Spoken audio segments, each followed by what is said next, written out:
Good Manners and Right Conduct, Grade 1. Quarter 4, Week 4. Ang paksa ng ating aralin sa araw na ito ay mga gawaing pangrelihiyon o paniniwala sa pamayanan. Day 1 hanggang Day 2, matatag curriculum. Hello kids, it's me, Teacher Frel. Don't forget to subscribe, like, and share, and hit the notification bell for the latest video.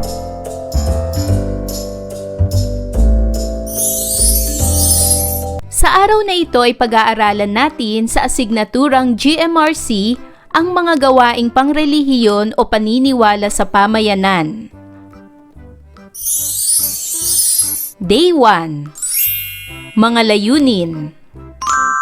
Nasasabi ang iba't ibang relihiyon o paniniwala sa pamayanan. At nakakikilala ng mga gawaing panrelihiyon o paniniwala sa pamayanan na may paggalang. Magandang araw sa inyo mga bata! Kumusta kayong lahat? Bago natin simulan ang ating aralin, tayo ay umawit. Maaring awitin ito ng may pagkilos.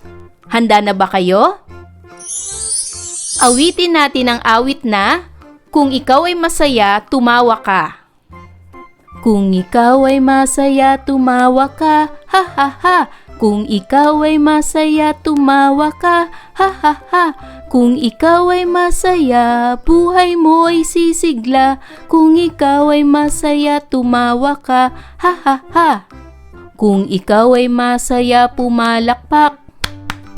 Kung ikaw ay masaya, pumalakpak. Kung ikaw ay masaya, buhay mo ay sisigla. Kung ikaw ay masaya, pumalakpak. Tingnan ang iba't ibang larawan ng pook dalanginan. Larawan A, larawan B, larawan C, at larawan D. Anong mga relihiyon ang kumakatawan o ipinakikilala mula sa mga larawan? Alin sa mga larawan ang napuntahan mo na? Sino ang kasama mo sa tuwing pupunta sa gusaling dalanginan? Bakit ka pumupunta sa gusaling dalanginan? Sa araw na ito, inaasahang masasabi ang iba't ibang relihiyon o paniniwala sa pamayanan. Inaasahan din na makakikilala ang mga gawaing panrelihiyon o paniniwala sa pamayanan na may paggalang. Tingnan natin ang larawan A. Anong relihiyon ang kinakatawan ng pook dalanginan na ito? Ang pook dalanginan na ito ay ang Simbahang Katoliko. Ang larawan B. Ano ang kinakatawan na relihiyon ng pook dalanginan na ito? Ang pook dalanginan na ito ay isang Iglesia ni Cristo. Sa larawan C. Anong pook dalanginan ito? Ito ay Saksi ni Jehovah. At sa larawan D, anong pook dalanginan ito? Ito ay Islam. Tukuyin natin ang mga larawan ng mga relihiyon na maaaring kakilala ninyo. Narito ang mga salita na may kaugnayan sa ating aralin. Relihiyon, magalang, Katoliko, Islam, Iglesia ni Cristo, Saksi ni Jehovah, Hinduismo, Budismo. Alam ba ninyo ang ibig sabihin ng relihiyon? Ang relihiyon ay kalipunan ng mga paniniwala at kaugalian na ukol sa pagsamba sa Diyos. Lahat tayo ay may sariling paniniwala o relihiyon. Mabuting irespeto ang paniniwala ng isa't isa. Ang pagiging magalang ay pagkilala at pagtanggap ng katwiran at karapatan ng kapwa. Nailahad kanina ang mga iba't ibang larawan ng pook dalanginan ng mga iba't ibang relihiyon. Ngayon, ating kilalanin ang mga gawaing panrelihiyon o paniniwala sa pamayanan na may paggalang gamit ang mga larawang ipapakita ko. Para sa larawan A, anong gawaing panrelihiyon ang inyong nakikita? Ang gawaing ito ay ang pagdarasal ng mga Muslim o tinatawag na sala o salat sa masjid o sa malinis na lugar bilang pagsamba sa Allah. Masdan naman ang larawan B. Anong gawaing pangrelihiyon ito? Ang pagkain ng ostya at pag-inom sa saro o kopa sa simbahan ay banal na komunyon o Eucharistia. Ito ay bahagi ng misa sa simbahang Katoliko kung saan tinatanggap ng mga mananampalataya ang katawan at dugo ni Kristo sa anyo ng tinapay o ostya at alak na nasa saro o kopa. Sa larawan C, anong gawaing pangrelihiyon ito? Ito ay sama-samang panalangin o pasasalamat bago kumain ng pamilya. Tingnan naman natin ang larawan D. Anong gawaing pangrelihiyon naman ito? Ang larawang ito ay nagpapakita ng pamilyang Hudyo na nagsasagawa ng gawaing pangrelihiyon, partikular ang pagdiriwang ng Hanukkah. Makikita sa larawan ang menora o kandelero na may mga kandila na kanilang sinisindihan. Ginagawa ito bilang pag-aalala sa himala ng ilaw sa kanilang kasaysayan. May mga pagkain din sa hapag na bahagi ng kanilang pagdiriwang bilang pamilya. Ito ay sumisimbolo sa pananampalataya, pasasalamat at pagkakaisa ng pamilya sa pagsasagawa ng kanilang tradisyong pangrelihiyon. Para naman sa larawan E, ano kayang gawaing pangrelihiyon ito?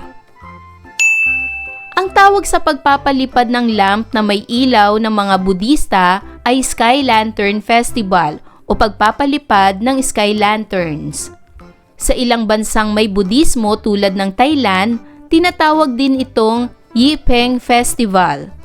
Ang pagpapalipad ng mga parol na may ilaw ay sumisimbolo sa pagpapakawala ng mga problema o malas, paghingi ng pagpapala at pag-asa para sa magandang kinabukasan. Ang Lotus Lantern Festival ay isang pagdiriwang ng mga Budista. Ginagawa ito bilang paggunita sa kapanganakan ni Buddha. Ano namang gawaing panrelihiyon ang ginagawa sa larawan F? Ito ay pagdiriwang ng Diwali o pista ng mga ilaw ng mga Hindu na may pagsisindi ng mga diyas o lampara bilang simbolo ng liwanag at kabutihan. Sa larawan G, ano namang gawaing pangrelihiyon ito? Ito ay pagbabautismo ng mga Kristiyano bilang tanda ng unang hakbang ng pagsunod sa pananampalataya.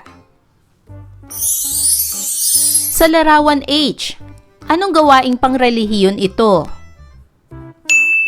Ito ang pagbibinyag ng sanggol sa simbahan na pinangungunahan ng pari bilang sakramento ng Kristyanismo. Sa larawan I, ano namang gawaing pangrelihiyon ito? Ito ay sama-samang panalangin o prayer circle ng pamilya o komunidad bilang pagpapakita ng pananampalataya at pagkakaisa.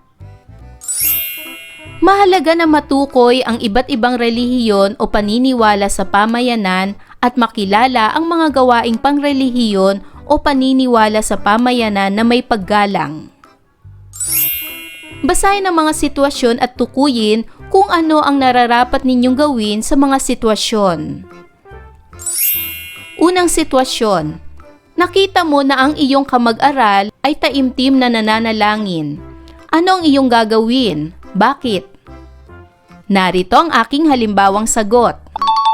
Kapag nakita ko ang aking kamag-aral na taimtim na nananalangin, igagalang ko siya sa pamamagitan ng pananahimik at hindi pag-istorbo sa kanya. Hihintayin kong matapos siya bago ako makipag-usap o gumawa ng anumang bagay. Gagawin ko ito dahil ang pananalangin ay mahalagang bahagi ng kanyang pananampalataya at pagpapakita ito ng paggalang sa kanyang relihiyon. Basahin naman natin ang pangalawang sitwasyon. Masaya kayong kumakain ng tanghalian sa paaralan. Nais mong magbahagi ng baon mong adobong baboy. May kamag-aral ka na hindi kumakain ng karne ng baboy. Ano ang iyong gagawin? Bakit? Narito ang aking halimbawang sagot. Kung nais kong magbahagi ng baon na adobong baboy, ngunit may kamag-aral akong hindi kumakain nito, hindi ko siya pipilitin. Sa halip, igagalang ko ang kanyang paniniwala at maaari na lamang akong magbahagi sa iba o mag-alok ng ibang pagkain kung mayroon. Gagawin ko ito dahil mahalagang igalang ang paniniwala at kaugalian ng bawat isa, lalo na pagdating sa pagkain na may kaugnayan sa relihiyon. Ano-ano ang natutuhan mo sa ating gawain? Bakit mahalagang igalang natin ang mga gawaing panrelihiyon o paniniwala sa kinabibilangang pamayanan? Mahalagang igalang natin ang mga gawaing panrelihiyon o paniniwala sa kinabibilangang pamayanan dahil nagpapakita ito ng pag-unawa at paggalang sa pagkakaiba-iba ng bawat tao. Sa pamamagitan ng paggalang, napapanatili ang kapayapaan, pagkakaisa at magandang samahan sa komunidad. Ipinapakita rin nito na pinahahalagahan natin ang karapatan ng bawat isa na sumamba at maniwala ayon sa kanyang relihiyon. Kapag may paggalang, naiiwasan ang alitan o hindi pagkakaunawaan at mas nagiging maayos ang pamumuhay ng lahat sa pamayanan. Ngayon ay dumako tayo sa gawain bilang isa. Makinig mabuti sa sasabihin ng guro. Isulat ang letra sa inyong kwaderno ng mga larawang nagpapakita ng mga gawaing pangrelihiyon o paniniwala sa pamayanan.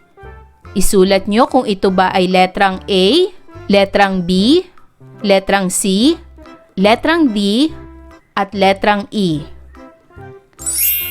Para naman sa karagdagang gawain, kopyahin sa kwaderno ang mga sumusunod na salita. Isulat ang Kristyanismo, Islam, Iglesia ni Cristo, Saksi ni Jehovah, Hinduismo, at Budismo. Day 2. Mga layunin.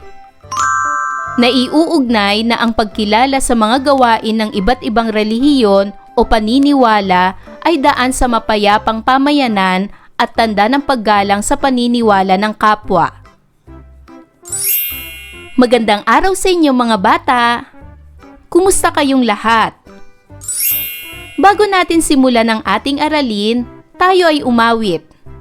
Maaring awitin ito ng may pagkilos.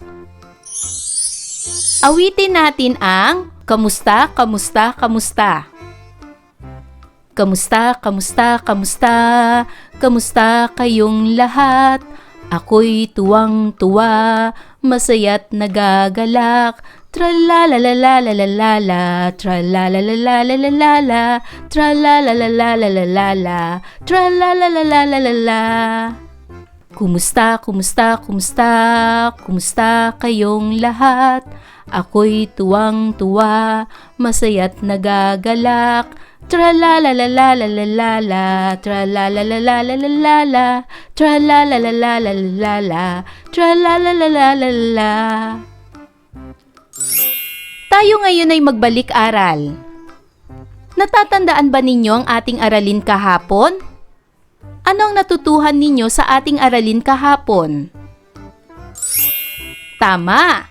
Tinalakay natin kahapon ang iba't ibang relihiyon o paniniwala sa pamayanan at pagkilala ng mga gawaing pangrelihiyon o paniniwala sa pamayanan na may paggalang. Bago tayo magsimula sa ating aralin, ay alamin natin ang ating pamantayan upang matuto. Umupo ng maayos. Iwasan ang makipag-usap sa katabi. Makinig ng mabuti sa guro. At kung may nais sabihin ay itaas ang kanang kamay. Handa na ba kayo? Bakit nagdudulot ng mapayapang pakikipagkapwa sa pamayanan ang pagkilala sa iba't ibang relihiyon o paniniwala? Nagdudulot ng mapayapang pakikipagkapwa sa pamayanan ang pagkilala sa iba't ibang relihiyon o paniniwala dahil natututo tayong umunawa at rumespeto sa pagkakaiba ng bawat isa. Kapag may pagkilala at paggalang, naiiwasan ang panghuhusga, alitan at hindi pagkakaunawaan. Sa halip, napapalakas ang pagtutulungan, pagkakaisa at maayos na samahan ng mga tao sa komunidad kahit magkakaiba ang kanilang pananampalataya. Paano mo maipapakita ang paggalang sa mga gawain ng iba't ibang relihiyon o paniniwala sa pamayanang kinabibilangan? Maipapakita natin ang paggalang sa mga gawain ng iba't ibang relihiyon o paniniwala sa pamamagitan ng hindi pag-iistorbo sa kanilang pagsamba o panalangin, paggalang sa kanilang mga tradisyon at pagkain, at paggamit ng magagalang na salita. Sa ganitong paraan, na ipapakita natin ang pagpapahalaga sa kanilang relihiyon at nagiging maayos ang pakikipagkapwa natin sa pamayanan. Sa araw na ito, inaasahang maiuugnay na ang pagkilala sa mga gawain ng iba't ibang relihiyon o paniniwala ay daan sa mapayapang pamayanan at tanda ng paggalang sa paniniwala ng kapwa. Basahin ang kwentong may pamagat na Araw ng Pagkakaibigan. Araw ng Pagkakaibigan. Ang Araw ng Pagkakaibigan ay isang pagkakataon kung saan ipinagdiriwang ang iba't ibang tradisyon at paniniwala ng bawat isa. Pinahanda ng guro na si Binibining Santos ang mga bata ng mga kwento na nais nilang ibahagi tungkol sa kanilang paniniwala. Unang nagbahagi si Mark. Bilang Kristiyano, siya ay nagkwento tungkol sa Pasko. Sinabi niya na sa kanilang pamilya, ang Pasko ay nagpapakita ng pagmamahalan at pagbibigayan kalakip ang paggunita sa kapanganakan ni Jesus. Ikinuwento rin niya ang pagbibigayan ng mga regalo at ang pag-aawitan sa harap ng Belen. Ang sumunod na nagbahagi ay si Amir, ang kanilang kaklase na Muslim tungkol sa Eid al-Fitr, isang espesyal na pagdiriwang matapos ang Ramadan. Sinabi ni Amir na sa Eid, sila ay nagdarasal at nagsasalo-salo kasama ang pamilya at nagbibigay sila ng zakat o tulong sa mga nangangailangan. Naanyayahan si Mark at ang kanilang mga kaklase sa bahay ni Amir noong isang taon para masaksihan at natuwa sila sa saya ng kanilang pagdiriwang. Si Ben naman ay nagbahagi tungkol sa kanilang pagdiriwang ng Wesak, isang mahalagang pista sa kanilang paniniwala bilang Buddhist. Ikinuwento ni Ben kung paano sila nagpapalipad ng mga parol at nag-aalay ng mga bulaklak bilang tanda ng pasasalamat at pagmamahal sa kanilang pamilya at komunidad. Naalala ni Mark na minsan niyang nakita ang mga parol sa bahay ni Ben at humanga siya sa kagandahan ng mga ito. Natuwa ang mga magkakaklase at natutuhan nila ang iba't ibang tradisyon ng kanilang mga kaibigan. Kahit pala iba-iba tayo ng paniniwala, lahat tayo ay may espesyal na pagdiriwang para sa kabutihan ng bawat isa, sabi ni Amir. Masaya ang buong klase na malaman ang pagkilala at paggalang sa paniniwala ng bawat isa ay mahalaga upang magkaroon ng mas masaya at mapayapang pamayanan. Ngayon ay dumako na tayo sa mga sumusunod na katanungan. Para sa unang katanungan, Paano ipinagdiriwang ni Mark ang Pasko? Tama!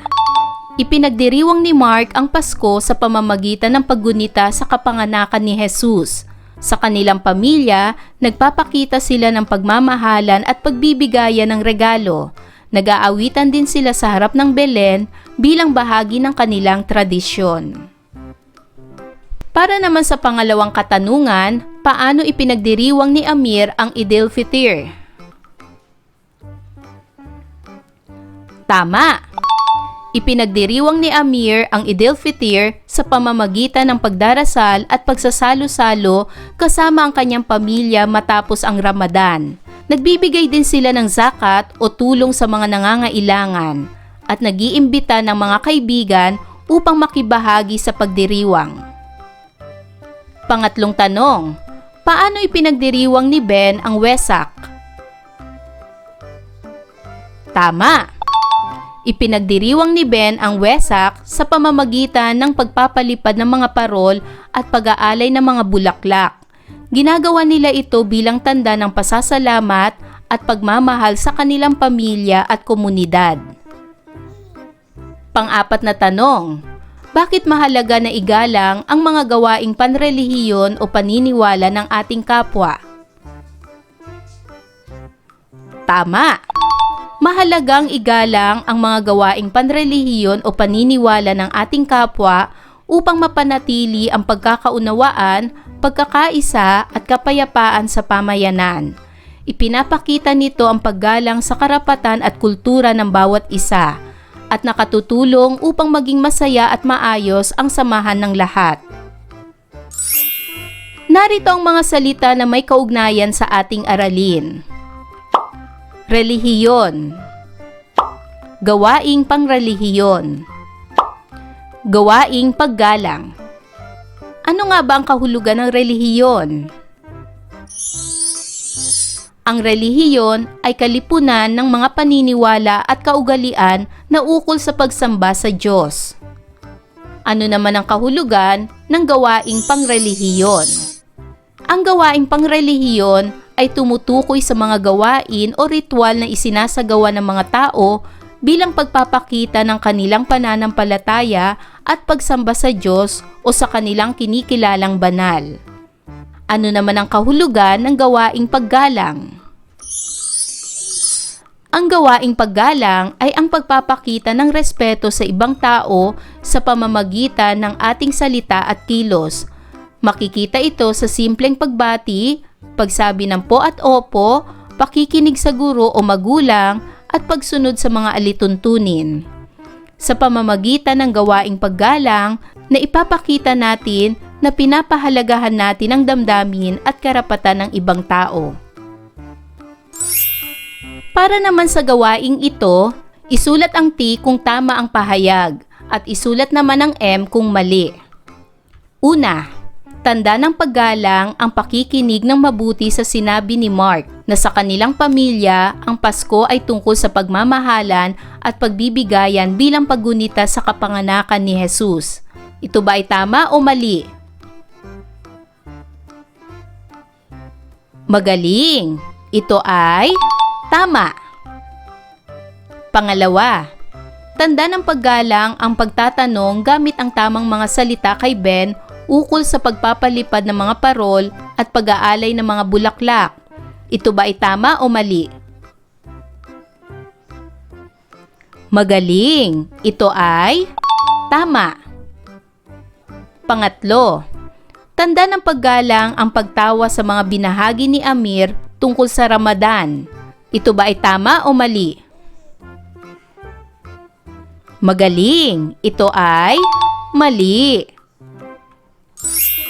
Mahalaga ang tamang gawin ng paggalang sa mga gawain ng iba't ibang relihiyon o paniniwala sa ating pamayanan. Maaari nating ipakita ito sa pamamagitan ng pakikilahok o pagbisita ng magalang sa kanilang mga seremonya, pag-iwas sa paninira o pag-aalipusta at paggalang sa kanilang mga tradisyon at paniniwala. Halimbawa, kapag may pista o okasyon ng ibang relihiyon, maaari tayong manatiling tahimik o sumunod sa patakaran ng lugar bilang tanda ng respeto. Sa ganitong paraan, na itataguyod natin ang mapayapa at maayos na pamumuhay sa komunidad at na ipapakita natin ang ating pagpapahalaga sa bawat isa. Ang pagkilala sa mga paniniwala ng ibang relihiyon ay tanda ng paggalang dahil ipinapakita natin na pinapahalagahan natin ang damdamin at pananampalataya ng kapwa. Sa pamamagitan nito, naiiwasan ang alitan, pang-aalipusta o hindi pagkakaunawaan. Nagiging mapayapa ang pamayanan kapag bawat isa ay magalang sa paniniwala ng iba, sumusunod sa mga patakaran at nakikipag-ugnayan ng maayos. Dahil dito, nagkakaroon ng pagkakaisa, respeto at maayos na samahan sa buong komunidad. Para naman sa gawaing ito, kumpletuhin ang pangungusap. Ang pagkilala ko sa pananampalataya ng iba't ibang relihiyon katulad ng Kristyanismo ay daan sa mapayapang pamayanan at tanda ng paggalang sa paniniwala ng kapwa. Ano-ano ang natutuhan mo sa ating gawain? Bakit mahalagang igalang natin ang mga gawaing pangrelihiyon o paniniwala sa kinabibilangang pamayanan? Ngayon ay dumako na tayo sa gawaing ito. Makinig ng mabuti sa bawat pangungusap na babasahin ng guro. Isulat sa iyong kwaderno ang check kung nagpapakita ng paggalang sa mga gawain ng iba't ibang relihiyon o paniniwala at X kung hindi. Unang bilang. Ang pagpikit ng mata ng aking kaklase tuwing nagdarasal ay aking ginagalang sa pamamagitan ng aking katahimikan. Ito ba ay check o X? Magaling! Ito ay check. Pangalawa, ang pagluhod ng aking mga kaibigan sa loob ng pook dalanginan ay aking iginagalang sa pamamagitan ng matahimik na pag-obserba. Ito ba ay check o X? Tama! Ito ay check. Pangatlo, ang pagtaas ng kamay tuwing umaawit ang aking mga kaklase ay pinagtatawanan ko. Ito ba ay check o X? Tama, ito ay X. Pang-apat, ang pagsisimba tuwing Martes ng aking mga kaibigan ay aking ginagalang sa pamamagitan ng pagtigil ng aming laro sa tamang oras. Ito ba ay check o X? Tama, ito ay check. At panglima, ang pag-usapan gamit ang masakit na salita ay aking ginagawa kapag nakikita kong may belo ang aking mga babaeng kaibigan. Ito ba ay check o X? Tama, ito ay X. At para naman sa karagdagang gawain, punan ang mga patlang. Isulat ang sagot sa kwaderno. Iginagalang ko ang mga paniniwala ng aking kaibigan bilang tanda ng paggalang at para sa mapayapang pakikitungo. Ayan mga bata, naunawaan niyo ba ang ating aralin sa araw na ito? Kung ganon, magaling! Mga bata, sana'y marami kayong natutunan sa ating aralin. Hanggang sa susunod na video lesson, paalam! Thanks for watching!